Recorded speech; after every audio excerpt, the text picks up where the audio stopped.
ಉದಯನಗರ ಬಡಾವಣೆಯ ಶಿವಗಿರಿ ಕಾಲೋನಿಯಲ್ಲಿ ಮೊನ್ನೆ ಜರುಗಿದ 80ನೇ ಸ್ವಾತಂತ್ರ್ಯೋತ್ಸವ ಕಾರ್ಯಕ್ರಮವು ಅದ್ದೂರಿಯಾಗಿ ಜರುಗಿತು.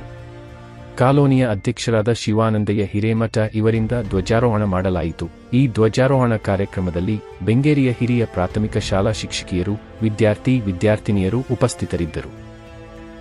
ಕಾರ್ಯಕ್ರಮ ವೇಳೆ ಮಾರುತಿ ಬೋವಿ, ನಾಗನಾಥ ಬೆಲ್ಲಾಳೆ, ಫಕ್ಕೀರಪ್ಪ ಜಾಬಗೌಡರ, ವೆಂಕಪ್ಪ ದೊಡ್ಡಮನಿ, ಶಿವಾನಂದ ಕಟ್ಟನೂರ, ಶಿವಯೋಗಿ ವಕ್ಕುಂದ, ವೀರಣ್ಣ ನವಲಗುಂದ, ಸಂಜೀವ ದೊಡ್ಡಮನಿ, ಸಿದ್ದೇಶ್ವರ ಜಾಬಗೌಡರ, ಪುಟ್ಟಯ್ಯನವರು, ಹೇಮರೆಡ್ಡಿ ಹುಡೇದ, ಶಿವನಗೌಡ ಪಾಟೀಲ, ನಾಯ್ಡು ಶಿಕ್ಷಕರು, ಅದೃಶ್ಯಪ್ಪನಮಠ, ಮಹಾವೀರ, ಪೂಜಾ ಚಂದ್ರು ಹಿರೇಮಠ ಉಪಸ್ಥಿತರಿದ್ದರು.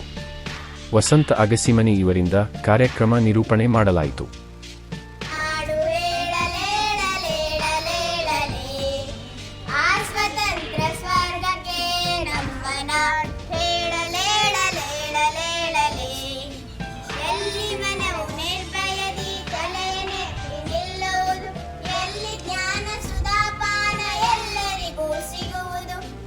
ಸ್ವತಂತ್ರ ಸ್ವರ್ಗಕ್ಕೆ ನಮ್ಮ ನಾಡು